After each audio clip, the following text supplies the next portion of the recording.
How to choose where to study abroad, part 2. So I'm not sure exactly how many of these videos I'll do. Right now I just have the 2, but I think there's a lot of factors that can play into, where to study abroad. So if I think of more stuff, I'll talk about that, but right now I have a part 1 and part 2. So this video is much less philosophical or about perspective and all that stuff. My last video, while I had some kind of solid points, I also talked a lot about just having it be your option, not letting others influence you too much because it's your experience. This one I have much more kind of solid points to talk about.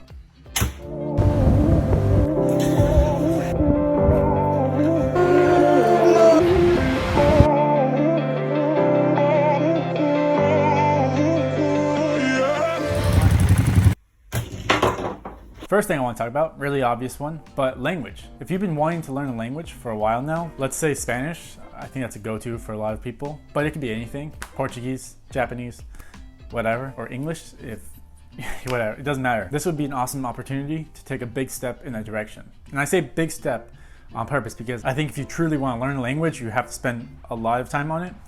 More than just the 4 or 5 months there. Even if you're there for 9 to 10 months for a whole year, I still think it'd take longer than that. It's more of a consistency kind of thing over a long period of time. But this would be an awesome big first step. And you could potentially meet friends who speak that language, which would be exponentially better than just practicing out of a book or out of a laptop all the time. Keeping in contact with them allows you to speak in the language. It gives you motivation to speak that language too. I think that's the most important thing, is having motivation to speak the language. Just wanting to speak a language because it sounds cool, or to be able to tell people you speak 2 languages or 3 languages, I don't think will get you very far when you're 8 months in, when you're over a year in practicing a language, and you just don't feel like it anymore. You need something to kind of help motivating you to keep at least somewhat consistent, I think. So a group of friends in a country that you want to speak the language in would be awesome for that. Actually, one of the things I do is read Harry Potter right now in German. That's one of the ways I study. I took a break from editing to do this now, and so I film it. But this gets pretty boring after a while. I can only do about 20-30 minutes of this per day. What's much more entertaining is keeping in contact with friends, having messages with them. It gives me more of a reason to want to study. Also, with this, I know I'm using Google Translate, and I know Google Translate isn't the best thing in the world. I only use it now because there's sometimes words in the book that I just don't understand. And so I need that to help put together sentences. But I've been studying German for a while now, so that's why I use it. I don't recommend it as a form of just translating word for word and everything. That's just in this particular situation, and it's the most easy thing to use. The easiest thing to use, not the most easy. And now back to the video. Hopefully this doesn't cut too weird.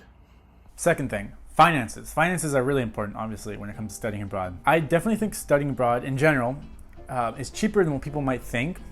It's not cheap, and it's not like you'll be saving a ton that semester, but I think people often associate traveling with vacationing. So living abroad isn't really vacationing. I'd say 90% of your life when you're abroad is very similar to your life back home. You're paying rent, you're going to the grocery store, all that kind of stuff. The 10% of the time, or whatever, I don't know exactly what kind of percentage, is the kind of time you're taking trips, and you might be going out with friends more, meeting new people. So that will cost more, of course. You also might not be working, although I think both times I studied abroad, I was allowed to work. I didn't work, but I had many friends who did. I think 20 hours a week maximum with the student visa that I had. So yeah, I want to make that clear. That's different from staying in a hotel every night when you're living abroad. But you can be smart about where you go too, because there is extra costs, like I just said. So if you decide to go to Switzerland, be aware that you're going to probably be spending 150% of what you're normally spending back home. I don't know exactly, again, but Switzerland's a very expensive country. But then if you go to Thailand, or a country where you don't have to spend as much money to have amazing experiences. So if your financial budget is limited, then that's something you can be really smart about. You can pick a place that you don't have to spend as much to have an amazing time. The next point I want to talk about is for you to understand what you're looking for. Maybe you need to self-reflect for a moment, but you need to understand what you're looking for. So whether it's beaches, big cities, small town, tropical, whatever kind of atmosphere, just understand what you're looking for, because you have an opportunity with pretty much no strings attached to go live somewhere for a period of time. So understand what you want for a kind of 5-6 month period and how that might add value or perspective to your life back home. The next thing is the school, researching the school. And this is something I'll actually talk about in a video that I want to do pretty soon. Talking about how to research the school and what to look for, all that kind of stuff. But it's not that complicated, so you could pretty much do that on your own. I will make a video just maybe to make it a little easier. Then two kind of minor things, I believe. I mean, it really depends on person to person how much this will affect you. And I do plan to talk about these also later. The surrounding countries, so where you are located in the world could play a factor in where you want to go. Let's say you're in Europe and you want to travel a lot through Europe. So being in a country in Europe would be great. If you're in Southeast Asia, you can go to places in Southeast Asia, all that kind of stuff. So being aware of maybe if you want to make trips, what kind of places are around you, I think that plays a minor factor at least. And another thing that I haven't really talked about this a lot with many people outside my actual family, but your family lineage. If you're American, which you might be watching this video, or from any country in the world, chances are you might have some lineage from a different part of the world. As we've all kind of spread out, and especially in the US, I think pretty much everyone is not 100% US. Everyone comes from some part of the world. Now I'm just thinking, if you ever want to make friends with an American, I feel like you could just ask them about their lineage and all that stuff. People just love to talk about that because it's so diverse and all that stuff, and it makes you sound really interesting, I guess.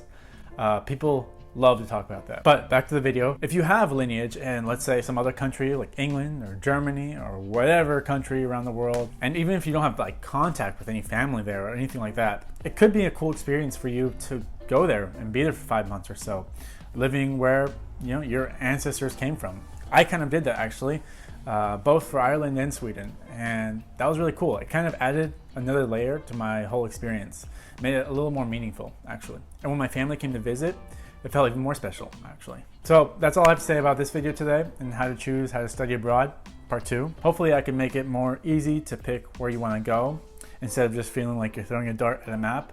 Now you have some guidelines and the things that you think about and deciding what country you want to go to. Hope you have a nice day and see you next time.